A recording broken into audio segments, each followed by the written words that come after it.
দুজন খসখসে সবুজ উর্দি পরা সিপাহী কবিকে নিয়ে গেল টানতে টানতে। কবি প্রশ্ন করলেন, আমার হাতে শিকল বেঁধেছ কেন? সিপাহী দুজনে উত্তর দিল না। সিপাহী দুজনেরই জিভ কাটা। অস্পষ্ট গোধূলি আলোয় তাদের পায়ে ভারী বুটের শব্দ, তাদের মুখে কঠোর বিষণ্ণতা, তাদের চোখে বিজ্ঞাপনের আলোর লাল আভা। মেটে রঙের রাস্তা চলে গেছে পুকুরের পাড় দিয়ে। ফ্লোরেসেন্ট বাঁশঝাড় ঘুরে ফসল কাটা মাঠে এখন সদ্যকৃত বধ্যভূমি। সেখানে আরও 4 জন সিপাহী রাইফেল হাতে প্রস্তুত। তাদের ঘিরে হাজার হাজার নারী ও পুরুষ। কেউ এসেছে বহু দূরের অড়হর ক্ষেত থেকে পায়ে হেঁটে, কেউ এসেছে পাটকলের ছুটির বাঁশি আগে বাজিয়ে, কেউ এসেছে ঘড়ির দোকানে ঝাঁপ ফেলে, কেউ এসেছে ক্যামেরায় নতুন ফিল্ম ভরে, কেউ এসেছে অন্ধের লাঠি ছুঁয়ে ছুঁয়ে। জননী শিশুকে বাড়িতে রেখে আসেননি। যুবক এনেছে তার যুবতীকে। বৃদ্ধ ধরে আছে বৃদ্ধতরের কাঁধ। সবাই এসেছে একজন কবির হত্যা দৃশ্য প্রত্যক্ষ করতে। খুঁটির সঙ্গে বাঁধা হলো কবিকে। তিনি দেখতে লাগলেন তাঁর ডান হাতের আঙুলগুলো। কনিষ্ঠায় একটি তিল, অনামিকা অলঙ্কারহীন, মধ্যমায় ঈষৎ টনটনে ব্যথা, তর্জনী সংকেতময়, বৃদ্ধাঙ্গুলি বিভৎস বিকৃত। কবি সামান্য হাসলেন। একজন সিপাহীকে বললেন, আঙুলে রক্ত জমে যাচ্ছে হে, হাতের শিকল খুলে দাও। সহস্র জনতার চিৎকারে সিপাহীর কান সেই মুহূর্তে বধির হয়ে গেল।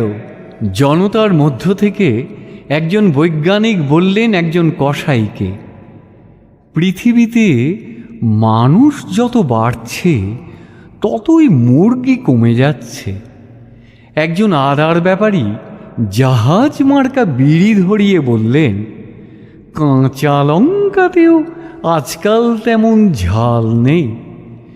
একজন সংশয়বাদী উচ্চারণ করলেন আপন মনে, বাপের জন্মেও একসঙ্গে এত বিজন্মা দেখিনি শালা। পরাজিত এমএলএ বললেন একজন ব্যায়ামবীরকে, কুঁচকিতে বড় আমবাদ হচ্ছে হে আজকাল। একজন ভিখিরি খুচরো পয়সা ভাঙিয়ে দেয় বাদামওয়ালাকে। একজন পকেটমারের হাত অকস্মাৎ অবশ হয়ে যায়। একজন ঘাটওয়াল বন্যার চিন্তায় আকুল হয়ে পড়ে।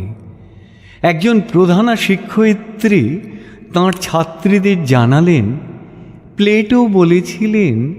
একজন ছাত্র একটি লম্বা লোককে বলল, মাথাটা পকেটে পড়ুন দাদা। এক নারী অপর নারীকে বলল, এখানে একটা গ্যালারি বানিয়ে দিলে পারত। একজন চাষি একজন জোন মজুরকে পরামর্শ দেয়, বউটার মুখে ফলিডল ঢেলে দিতে পারো না? একজন মানুষ আরেকজন মানুষকে বলে, রক্তপাত ছাড়া পৃথিবী উর্বর হবে না। তবু একজন যেন সমস্বরে চেঁচিয়ে উঠল, এ তো ভুল লোককে এনেছে, ভুল মানুষ, ভুল মানুষ। রক্ত গোধূলির পশ্চিমে জ্যোৎস্না, দক্ষিণে মেঘ। বাঁশ বনে ডেকে উঠল বিপন্ন শিয়াল। নারীর অভিমানের মতন পাতলা ছায়া ভাসে পুকুরের জলে। ঝুমঝুমির মতন একটা বকুল গাছে কয়েকশো পাখির ডাক। কবি তাঁর হাতের আঙুল থেকে চোখ তুলে তাকালেন জনতার কেন্দ্রবিন্দুতে। রেখা ও অক্ষর থেকে রক্ত মাংসের সমাহার তাকে নিয়ে গেল অরণ্যের দিকে। ছেলেবেলার বাতাবি লেবু গাছের সঙ্গে মিশে গেল হেমন্ত দিনের শেষ আলো। তিনি দেখলেন সেতুর নিচে ঘনায়মান অন্ধকারে একগুচ্ছ জোনাকি। দমকা হাওয়ায় এলোমেলো হলো চুল। তিনি বুঝতে পারলেন সমুদ্র থেকে আসছে বৃষ্টিময় মেঘ। তিনি বৃষ্টির জন্য চোখ তুলে আবার দেখতে পেলেন অরণ্য, অরণ্যের প্রতিটি বৃক্ষের স্বাধীনতা। গাব গাছ বেয়ে মন্থরভাবে নেমে এলো একটি তক্ষক। ঠিক ঘড়ির মতন সে 7 বার ডাকল। সঙ্গে সঙ্গে 6 রিপুর মতন 6 জন বোবা কালা সিপাহী উঁচিয়ে ধরল রাইফেল, যেন মাঝখানে রয়েছে একজন ছেলে ধরা। এমনভাবে জনতা ক্রুদ্ধস্বরে চেঁচিয়ে উঠল, ইনকলাব জিন্দাবাদ।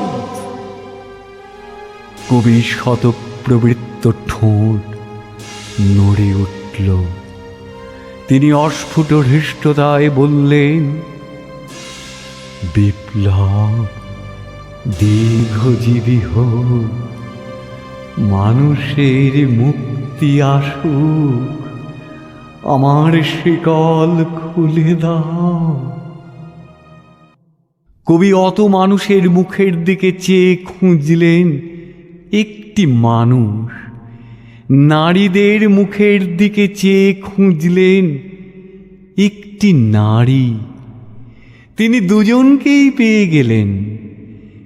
কবি আবার তাদের উদ্দেশ্যে মনে মনে বললেন, বিপ্লব দীর্ঘজীবী হোক, মিলিত মানুষ ও প্রত্যেক মানুষের নিজস্ব বিপ্লব। প্রথম গুলিটি তাঁর কানের পাশ দিয়ে বেরিয়ে গেল যেমন যায়। কবি নিঃশব্দে হাসলেন। দ্বিতীয় গুলিতেই তাঁর বুক ফুটো হয়ে গেল। কবি তবু অপরাজিতের মতন হাসলেন হা হা শব্দে। তৃতীয় গুলি ভেদ করে গেল তাঁর কণ্ঠ। কবি শান্তভাবে বললেন, আমি মরব না। মিথ্যে কথা, কবিরা সবসময় সত্যদ্রষ্টা হয় না। চতুর্থ গুলিতে বিদীর্ণ হয়ে গেল তাঁর কপাল। পঞ্চম গুলিতে মড়মড় করে উঠল কাঠের খুঁটি। ষষ্ঠ গুলিতে কবির বুকের উপর রাখা ডান হাত ছিন্ন ভিন্ন হয়ে উড়ে গেল। কবি হুমড়ি খেয়ে পড়তে লাগলেন মাটিতে। জনতা ছুটে এলো কবির রক্ত গায়ে মাথায় মাখতে। কবি কোনো উল্লাস ধ্বনি বা হাহাকার কিছুই শুনতে পেলেন না। কবির রক্ত, ঘিলু, মজ্জা মাটিতে ছিটকে পড়া মাত্রই আকাশ থেকে বৃষ্টি নামল দারুণ তোড়ে। শেষ নিঃশ্বাস পড়ার আগে কবির ঠোঁট একবার নড়ে উঠল কি উঠল না, কেউ সেদিকে ভ্রুক্ষেপ করেনি।